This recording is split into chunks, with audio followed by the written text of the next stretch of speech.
Will the Dark Knight be able to undo the evil of Omega, or is this future already lost? Well, let's hop into the pages of Batman Last Night on Earth issue number 3 and find out for ourselves, shall we? Well, now, would you look at this? This issue opens up with a rather interesting little flashback. It seems that Jim Gordon is putting the old bat signal out to pasture and replacing it with a brand new one. Meanwhile, Batman talks to him about the strange case of the dead boy in Crime Alley, how he's pretty sure that that's Joe Chill's kid, even though that doesn't make much sense. All Batman knows for certain, though, is how the kid died, and believe it or not, it wasn't in the alley. It was from a routine appendectomy, something that should have been easy for any surgeon, but the one on call at the time was drunk and botched it. And you might already be getting ahead of me here, but yes, that doctor's name was Dr. Thomas Wayne. Meaning that the Wayne's murder in Crime Alley all those years ago may not have actually been a simple mugging, but an act of revenge. But more on this in a minute. From there, we transition on to the future, wherein at the end of the last issue, Batman had been met by a bunch of assassins from the Court of Owls. Turns out, though, under the owl masks, these aren't enemies at all, but friends: Dick and Barbara, Duke and their assorted children and friends, pretty much anyone who survived Omega's takeover of Gotham. They're operating out of the old Batcave right now, the original Wayne Manor having actually been moved brick by brick to the top of Wayne Industries Tower, Omega being a huge Batman fan if you couldn't tell.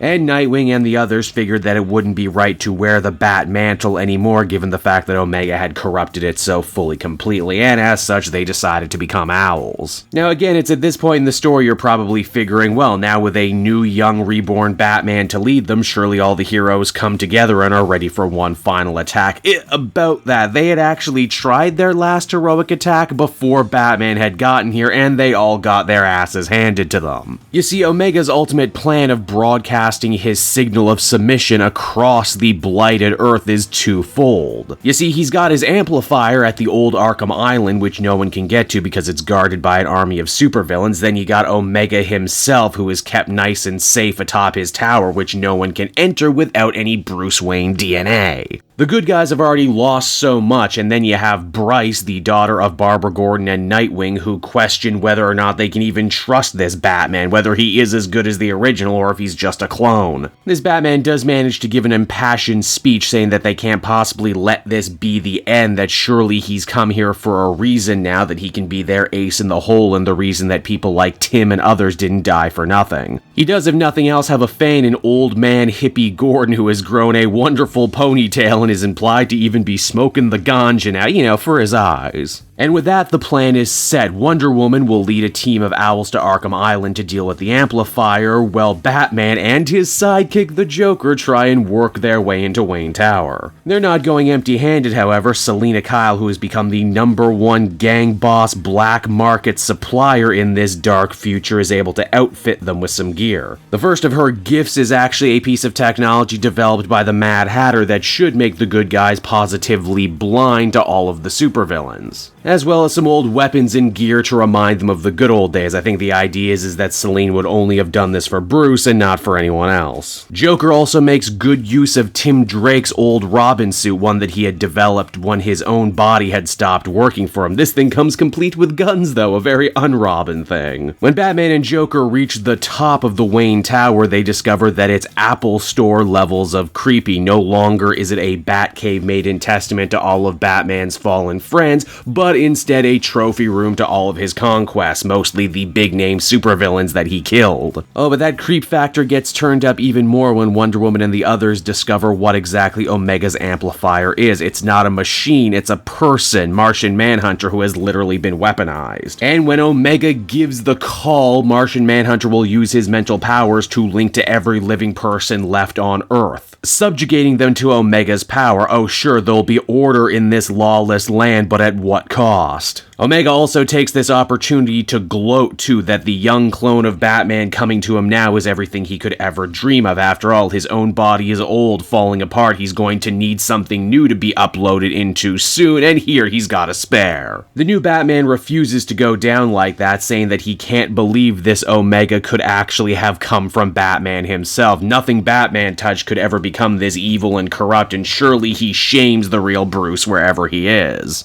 But wait, spoiler time, and again, you probably already guessed it, but Omega takes off his mask to reveal he actually is the original Bruce Wayne, gunshot wound in the head and all. It seems that the chill case, the alley, was only the beginning of Batman's downfall. Once Luthor's message of doom resonated with the world, he lost so many friends, so many family members that it basically broke his mind. But now Omega is willing to do whatever it takes to set things right, and first thing is first, firing up the old resurrection machine, only this time to convert New Batman to his cause. And for a second, New Batman thinks about losing hope as well. That is until the Joker pipes up again. You see, the whole chill case, the whole paperwork involving Thomas Wayne, they were all faked by the Joker himself. He called in every favor back in the day for one final joke, one final prank to ruin Batman forever. But now even the Joker is horrified at how all of this could have gone, that Omega isn't his Batman anymore. He lost his way and he actually wants this Batman to win. Omega gives one last villainous speech saying that his time as Batman was misspent, that the bat is a terrible creature to model yourself after. It screams into the night with echolocation, and you know what? Bats can't see each other. That they're blind and selfish, just like how he was for way too long, but once his message reaches the rest of the world, everything will finally be at peace. Our new Batman, of course, disagrees, saying that no Batman would ever live their life like that, trying to impose their will on others, and that if the world is meant to die, well then so let it be.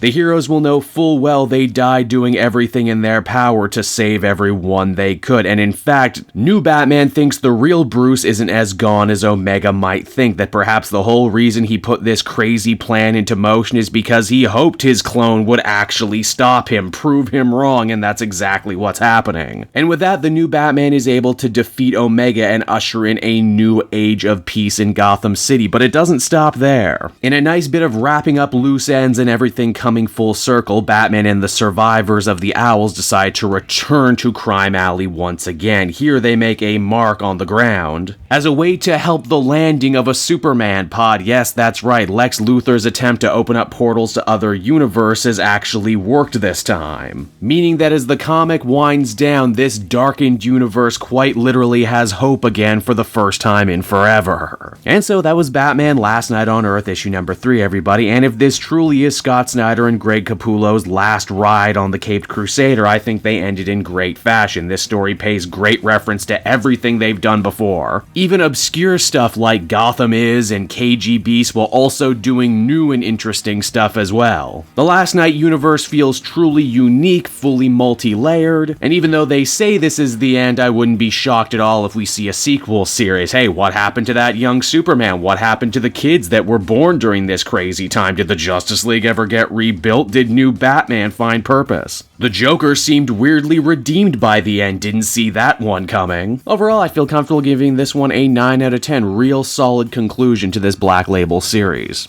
Hey there everyone, it's your old pal Caped Joel again. Just wanted to take a moment to thank you so much for watching to the end of the video. I hope you enjoyed it, and if you did, and if you're in the market for comic books right now, and I mean really who isn't, you might want to check out my book depository link down in the description. It's no joke my favorite place to buy comic book trades. You get a great price, and if you use my link, not only will you be getting yourself something nice, but you'll be helping out the channel a little bit while you do so. So, you win, I win, everybody wins, right? And until next time everyone, this has been Caped Joel. Bye-bye.